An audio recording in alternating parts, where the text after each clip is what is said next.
მოგესალმებით, დიდი მადლობა მოწვევისათვის. საუბარი დავიწყოთ ვულკანის ლაბორატორიის თემით. ჩვენ წლების განმავლობაში ვიცნობთ რუსეთის მესიჯებს ამ ლაბორატორიის შესახებ, რომ გარკვეულად საფრთხესთან აიგივებდნენ ბიოლოგიური არამხოლმზადება, ვირუსების გავრცელება და ასე შემდეგ და ეს ბოლო პერიოდში კვლავ გააქტიურდა ეს თემა. ჯერ გიორგაძის განცხადება იყო, შემდგომ ზახაროვასი, რომ რუსეთი არ დაუშვებს ამ ბიოლოგიურ ექსპერიმენტებს, რომელსაც აშშ ატარებს საქართველოში ჩვენ საზღვართან და ასევე დუმაში თავდაცვის კომიტეტის თავმჯდომარის განცხადება, რომ რუსეთი გასცემს სამხედრო და დიპლომატიურ პასუხს აი ამ თქმედებებს, რომელიც ლაბორატორიაში ხორციელდება.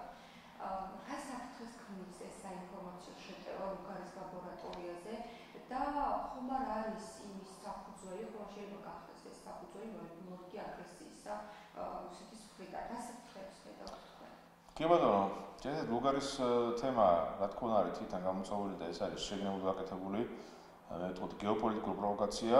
ეს არის ფაქტობრივად ჰიბრიდული ომის დაწყების პირველი ფაზა, როგორც სამხედრო სპეციალისტმა და ანალიტიკოსმა შენაპირდაპირ თამაშს დაკავშირებით. ფაქტიურად ეს არის ულტიმატუმის წაყენება საქართველოს ხელისუფლების მიმართ და ეს კიდევაც გაჟღერდა იმ ეგრეთ წოდებულ პრეს-კონფერენციაზე, რომელიც ჩაატარა თავდაცვის სამინისტროს მაღალჩინოსმა ჩაატარეს და მე მინაგებთ რომ სხვა შორის ეს პრეს-კონფერენცია ჩაატარა იმავე პიროვნებამ, რომელიც ატარებს ხოლმე სირიის სამხედრო კამპანიის შესახებ პრეს-კონფერენციაში. ეს საინტერესო ის არის და გავაკეთო ეს ვთქვათ ფსიქობიოგრაფიული მეთოდის მეშვეობით ერთგვარი ანალიზი. აქედან გამომდინარე, საქმე ძალიან სერიოზული.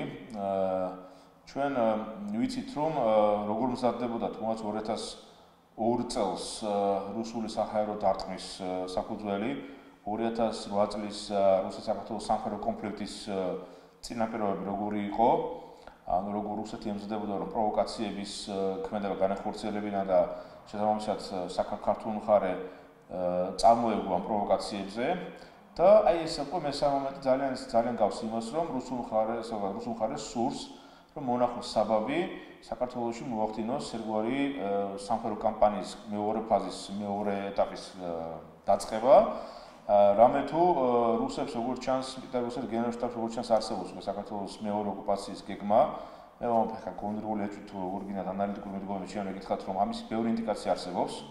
მე გეტყვით ერთ ვარიანტს, მე გეტყვით იგივე თუნდაც როდესაც ერთ-ერთ სატელევიზიო გადაცემაში გამოვიდა ალექსანდრე დუგინე, პირდაპირ განაცხადა, რომ რუსეთის სამხედრო საზღვაო ძალებმა ფლოტმა უნდა მოახდინოს სამი ქალაქის, ესე იგი ანაკლიის, ბათუმისა და ფოტის დაკავება და ჩრდილოეთ დასავლეთ საქართველოს დაკავება. ამავე დროს საქართველოს სიახლოვეს, თუნდაც იგივე აფხაზეთის ტერიტორიაზე და პლუს კიდე 59 არმიის ასე ვთქვათ, ფარგლებში ტარდებოდა საკმაოდ საშიში სამხედრო მანევრები, რომლის მთავარი იდეა იყო რუსული სამხედრო სადაზვერვო ნაწილების გადმოსხმა სავარაუდო მოწინააღმდეგის ტერიტორიაზე და გარკვეულწილად კომუნიკაციური ქსელების დაკავება. ეს იმიტაცია საკმაოდ ვითარდებოდა. მეორე მომენტი ამას ემატება ის, რომ თუნდაც იყო აღადგებული ოპერატიული სტრატეგიული წვრთნები, სადაც მონაწილეობდა 300,000 სამხედრო სამსახურე, აღმოსავლეთი, რომელიც მასშტაბები საკმაოდ დიდია.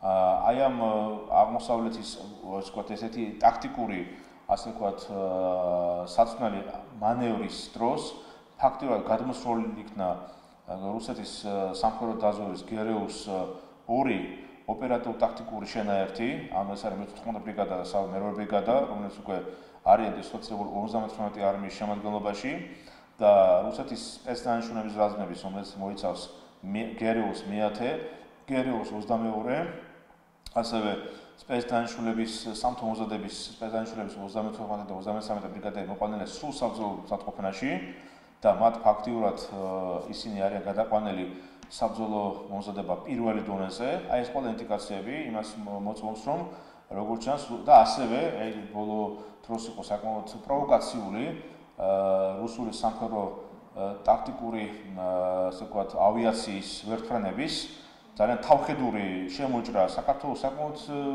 სოლიდურ ტერიტორიაზე სიღრმეში და საშიში მანევრების ჩატარება იმენჩას, რომ როგორც რუსული მხარე ცდილობს, რომ მოამზადოს გარკვეული საფუძველი ამ პროცესების. ის როგორც კადიროვის მიერ შექმნილი ეგრეთ წოდებული სახელმწიფო საზღვრების ეგრეთ წოდებული დემარკაციის კომისია, რომელიც რა თქმა უნდა შეიქმნა თვითონ და ინგუშეთთან საზღვრების მოგვარების კუთხით, მაგრამ კადირომ ამავე დროს წაუყენა პრეტენზიას საქართველოს, რომ მოხდარიყო საზღვრების ერთგვარი დელიმიტაცია და დემარკაცია ხელახალი კუთხით, ესეც საშიში გამოვლენაა და აქედან გამომდინარე, აი ეს ყველა ერთობლივ კონტექსტში ვავიღოთ, დამითმეტეს ლუგარის ლაბორატორიასთან აგებული ასე ვთქვათ, აგორებული, მე ვიტყოდი, აბსოლუტურად უსაფუძვლო და პროვოკაციული, ასე ვთქვათ, მე ვიტყოდი, მითები, როგორც ჩანს, იმაზე მიუთითებს, რომ რუსეთმა შეიძლება ამოქმედოს სწორედ 2008 წლის სამხედრო კონფლიქტის ანალოგიური სცენარი და მე მინდა გითხრათ, რომ გეგმა ჩემის უკვე შემუშავებულია და პრინციპში გეგმის მომენტი ეს უკვე როგორც ჩანს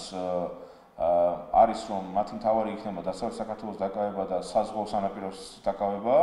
ალბათ სავარაუდოდ ისინი გადაკეტავენ თბილისი-გორის ტრასის მონაკვეთს და ასე ვთქვათ, შესაძლებელია, რომ აქ მონაწილეობა მიიღოს გიუმრში დისოცირებულ რუსეთის სომხეთის კოალიციურმა ძალებმა, რომლებიც როგორც ჩანს სამხრეთიდან აპირებენ შემოსვლას. აი ეს არის ძალიან მოკლედ თუ შეიძლება ითქვას, ისე როგორც ჩანს გერეოს პერდანიშვილის რაზმები ალბათ მოახდენენ მთის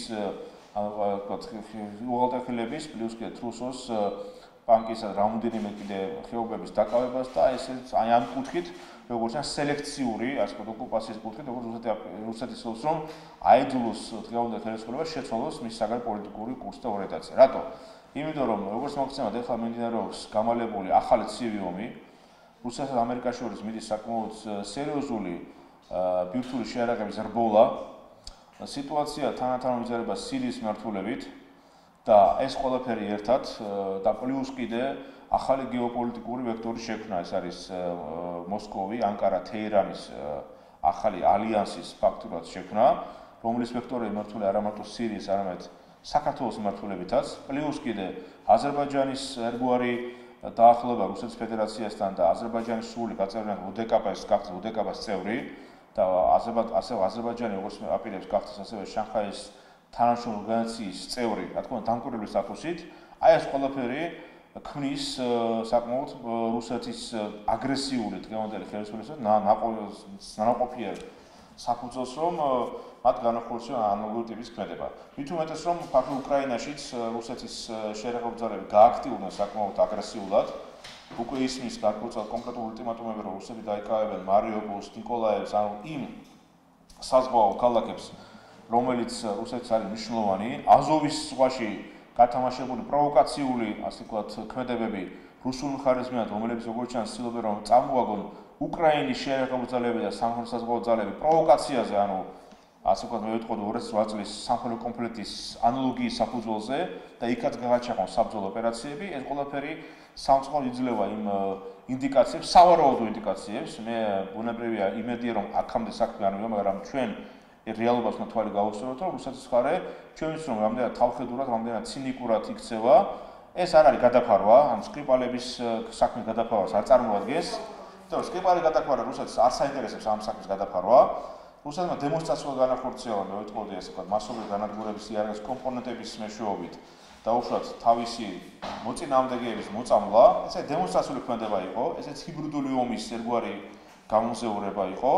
და ამიტომ რუსეთისათვის ეს ბუნებრივია არ წარმოადგენს რაიმე მნიშვნელოვან გარემოებას, პირდაპირ შემიძლია გითხრათ, პირიქით რუსეთმა პირიქით შეუწყოს ხელი ახალი ცივი ომის დაძაბვის, ესკალაციის განვითარების სცენარის განხორციელებას და აი ამ კუთხეში ალბათ მე მინდა კიდევ აი ამ კონტექსტში მინდა მოვიაზრო ის, რომ ფაქტიურად საქართველოს ძალოვანი სტრუქტურების ერთგვარი დისკრიმინაციის, დისკრედიტაციის გარკვეული ტენდენციები შეიმჩნევა. თუნდაც იგივე რუსთავი ორის მიერ ვთქვათ მოტანილი სიუჟეტიდან, როდესაც ახლად დანიშნული სახელმწიფო სამსახურის მოადგილის მიმართ, ასე ბატონ ლილვაშვილის მიმართ, იქნა აბსოლუტურად გაჟღერებული, თუნდაც რაღაცა ვთქვათ ესეთი სენსაციური ჩხილებში ვთქვათ სიუჟეტი და მე მინდა ხაზი გავუსვა იმ კონტექსტში, აი ამ გეოსტრატეგიული ფონზე ფაქტობრივად ეს არამდენად მიმართულია ბატონ ლილვაშვილის წინააღმდეგ და უშუალოდ იგივე კომპრომატების მოძიებაში, რამდენად სწორედ არის საუბარი ჩვენი სახელმწიფოების ინსტიტუტების დისკრედიტაციის მცველობაში, განსაკუთრებით ძალოვან სტრუქტურებზე საუბარი. თან მე ფონს ვითვალისწინებ რა. აქედან გამომდინარე, თუ იმას გავუთვალისწინებთ, რომ ვინ აფინანსებს რუსთავი ორს, ეს არის მიხეილ სააკაშვილი და მისი გუნდი, მათ შორის ბატონი ნაყოფი, რომელიც რუსეთის მოქალაქეა და მიხეილ სააკაშვილი უკვე შემჩნეულია და უკრაინის უშიშროების სამსახურმა SBO აღსრა მის წინააღმდეგ ქვეყნის ძირგამოწყრელი საქმიანობის ხელშეწყობის წინააღმდეგ საქმე და ის გააძევეს როგორც რუსეთის გავლენის აგენტი, პირდაპირ შემდეგ გითხრათ, აქედან გამომდინარე უკვე იკვეთება, რომ ფაქტიურად არა მარტო რუსეთის კრემლის ოფიციოზი ემზადება, ასეთი მევიტყოდი სავარაუდო აგრეგატები, არამედ როგორც ჩანს, ქვეყნის შიგნით არიან ის ძალები, რომლებიც კრემლს აქვე შეუქმნიან მეხუთე კოლონის ფუნქციებს.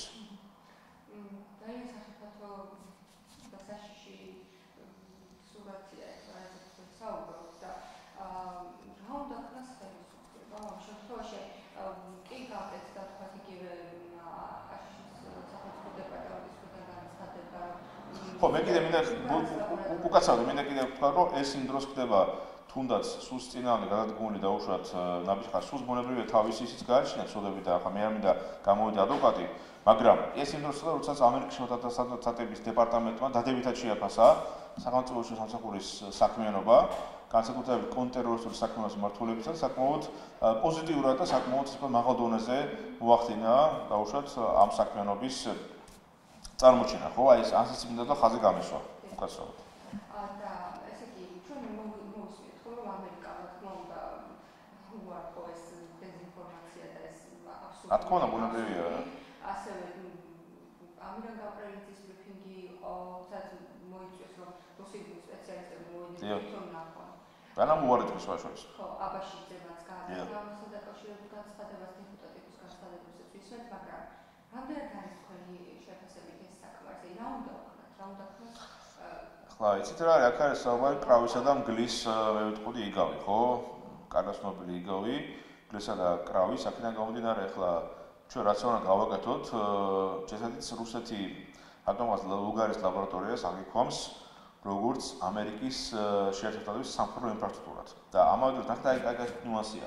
რუსული მხარე, განსაკუთრებით თავდაცვის მინისტრი ცდილობს, რომ ლუგარის ლაბორატორია წარმოადგინოს როგორც ამერიკის შეერთებათა შტატების სამხედრო ინფრასტრუქტურის ნაწილი. და რატო? რუსეთის ახალი სამხედრო დოქტრინის მიხედვით, ეს არის მესამე თავი, რომელიც ეხება რუსეთის სამხედრო საფრთხეებისა და რისკების შესახებ, აი თავი აი ამ თემატიკას ეხება. იქ ერთ-ერთ პუნქტად პირდაპირ მინიშნებული, რომ რუსეთი მიიჩნევს მის წინააღმდეგ გადადგმულ რეალურ სამხედრო საფრთხედ, ესე იგი მის ტერიტორიის სიახლოვეს განთავსებულ ნატოს და ამერიკის სამხედრო ინფრასტრუქტურებს და ამის საპასუხოდ რუსეთი გადადგამს შესაბამის საპასუხო ზონებს. ეს უწერიათ რუსეთს სამხედრო დოქტრინაში. ჩვენ ამ მივაქციოთ რუსეთის მიერ მიღებულ კონცეპტუალურ სტრატეგიულ დოკუმენტების შინაარს. თავისუფლად ჩვენ რომ ამას არ მივაქციოთ ყურადღება, მივიღეთ ისაც მივიღეთ. ანუ ცხინვალის ტრაგედია და შემდგომში რომელიც დასრულდა საქართველოს ოკუპაციით 2008 წლის აგვისტოს კონფლიქტის დროს, ხო? აქედან გამომდინარე, აი ეს მომენტი, როგორც ჩანს, რუსეთის გენშტაბი ცდილობს რომ და თავდაცვის სამინისტრო პროსტორე ცდილობს რომ აი ეს ყველაფერი აი ამ კონტექსტში მოიაზროს, რომ მათ კონდეთ ერთგვარი საბაბი დაერქმონ რა თავიანთ სამხედრო დოქტრინის აი ამ პოსტოლატს საქართველოს წინააღმდეგ განახორციელონ ძალისმიერი ან სამხედრო აქციები. ეხლა ეს შეიძლება არ იქნება შეიძლება არ იყოს სრული ოკუპაცია, მაგრამ თუნდაც სელექციური ოკუპაციის აი ის მოდელი სცენა, რომელიც მე გითხარით, დღეს ფაქტობრივად ასიმეტრიული ომის თეორია არის საკმაოდ პოპულარული, მეოთხე თაობის ომის თეორია არის და ამიტომ მეოთხე თაობის ომის თეორია არნიშნავს იმას, რომ მთელი ტერიტორია შენ მოახდინო ოკუპაცია, ანუ მოახდინო დაუშვათ შენი მოწინააღმდეგის უპირობო კაპიტულაცია, ეს არა მთავარი იდეა ამ მეოთხე თაობის ომის მოწინააღმდეგის პოლიტიკური ნების გატეხვა. ეს არის და ეს.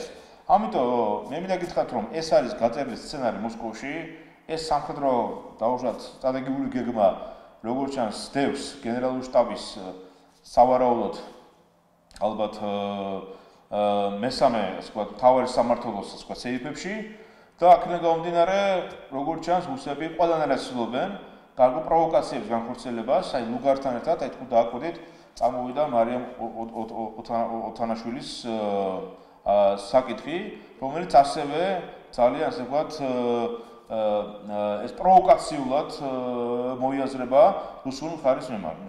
მიერ განხორციელებული და ესეც ერთგვარი მე ვიტყოდი შეიძლება სამზადისი იყოს ასეთი ქმედებების განხორციელებისათვის. ანუ როგორც ჩანს, აი ეს წინაპირობები საქართველოს არსებულ წინასაარჩევნო კამპანია ახალი ცივი ომის საკმაოდ ესკალაცია, ვთქვათ, ფაზების, ხო? დაპირისპირება ამერიკის შეერთებულთან საკმაოდ უკიდურეს ფორმით, უკიდურესი სახით და ასევე შეერაღების რბოლის, ასე ვთქვათ, ტენდენციის გაზრდა უკვე რუსეთსა და ამერიკასა და ნატოს შორის ეს ყველაფერი ბუნებრივია ქმნის საკუთარ ასევე სირიაში არსებული ყველა დაძაბული ასე ვთქვათ კერა მithumetes როგორც მოხსენებათ რუსებმა გაახორციელეს პროპორციონება და სირიაში ჩაიტანეს S-300 ტიპის საზენიტო სარაკეტო კომპლექსები და ამან შეიძლება გამოიწვიოს ფაქტიურად ისრაელ-სირიისა და არა გამორიცხული დაუშვათ ამ შემთხვევაში ისრაელ-ამერიკისა და რუსეთ-ირანის ასე ვთქვათ რეგიონალური ომის კონტურების დაწყებაც, აი ამ კონტექსტში უნდა განიხილოს ყველაფერი და რა თქმა უნდა უკვე საქართველოს ენიჭება არამედ გეოპოლიტიკურ, არამედ გეოსტრატეგიულ მნიშვნელობა. ანუ რუსები უკვე საქართველოს განიხილავენ უკვე სირიის ამ რეგიონალური სავარაუდო ომის ერთ-ერთი მნიშვნელოვანი პლაცდარმი. და საქართველოს ფლობის გარეშე რუსეთი ვერ მიაღწევს რეგიონულ ომში წარმატებას. ეს თვლიან თვითონ რუსი ეგრეთ წოდებული სამხედრო სტრატეგოსები. აბაშიძე კარასინის შეხვედრა გაიმართა, შემდგომ მოვისმენთ კარასინის განცხადება იმ შესახებ, რომ ლიდერების შეხვედრაში სადღაც შედგეს და მხარეები მუშაობენ ამაზე, აბაშიძე მოარყო და თვალყავის საუბარი არ ყოფილა. შემდგომ ინვესტიციების ინტერვიუს საუბრობს, რომ თბილისი ჯერ კიდევ არ მიდის დიპლომატიური ურთიერთობების აღდგენაზე და საერთაშორისო არენაზე განაგრძობს ჩვენს საწინააღმდეგო საქმიანობას და ის სწორედ ნატოს კონტექსტში გააკეთა ეს განცხადება. არა მარტო, მე აქვე გულისხმობა კიდევ როგორც ჩანს საკუთარ პრემიერ-მინისტრის გაეროს გენერალ ასამბლეის ტრიბუნიდან გაკეთებული საკუთარ კაცრი განცხადება, რომელსაც მოახდინოს საქართველოს ტერიტორიაზე დეოკუპაცია და რომ მოახდინოს საოკუპაციო ჯარების გაყვანა. როგორც ესეც გააღიზიანა ბატონი კარასინი. ხო, და აი ამბობს, რომ ამგვარი ქცევა საფრთხის ქვეშ აყენებს 2012 წელს დაწყებულ ურთიერთობების ნორმალიზების პროცესსო. რაში დასჭირდა ჯერ ეს განცხადება, რომ ეთქვა, რომ ლიდერების შეხვედრა შესაძლოა შედგეს თუ ჩვენ აბაშიძეს დავაყრდნობით, ის ამბობს, რომ არ ყოფილა ამაზე საუბარი. რა თქმა უნდა, ხო. აი რატო ახსენა? მე ყველანაირად ბუნებრივია, არ ამყოფილება და მე ჯერ-ერთი მინდა ყველანაირად ისაც დაუჯერო ქართული მთავრობის წარმომადგენელ ბატონ ზურაბ აბაშიძეს, რომელიც აბსოლუტურად ლაპარაკობს სიმართლეს და მე აბსოლუტურად სრული საფუძველი მაქვს, რომ გამოხატო ეჭვი თუნდაც მისი კოლეგის კარასინის მიმართ, რომელიც ბუნებრივია იყენებს ამ შეხვედრებს თავის პროვოკაციული, ასე ვთქვათ, შორს მიმავალი მიზნების განხორციელებისათვის და კარასინის ეს განცხადება კიდევ იმ თავდაცვის გამოკვლევის ბრიფინგი ეს არის ერთი და იგივე რგოლი ერთი საერთო ჯაჭვს. ანუ ეს არის ფაქტურად იგივე ფარული მუქარი საქართველოს ხელისუფლების წინააღმდეგ, რომ როგორც ჩანს, რას მოითხოვს რუსეთი ეს მალე გამოჩნდება. და ანუ რა კონკრეტული ასე ვთქვათ მოთხოვნები გააჩნია მათ ჩვენ წინააღმდეგ, ამასაც მალე გააჟღერებს რუსეთის ოფიციოზი. ეს უკვე არის ულტიმატუმი რა, ორი მომენტი, ეს არის ულტიმატუმი. ჩათვალეთ კიდე ფარული ულტიმატუმი. არ ვიცი ხა ამას თუ მოყვება პუტინის და იმისგან კიდე ღია ულტიმატუმი საკმაოდ და პირდაპირ არის ფარული მუქარა, ფარული ულტიმატუმი ჩვენს მიმართ.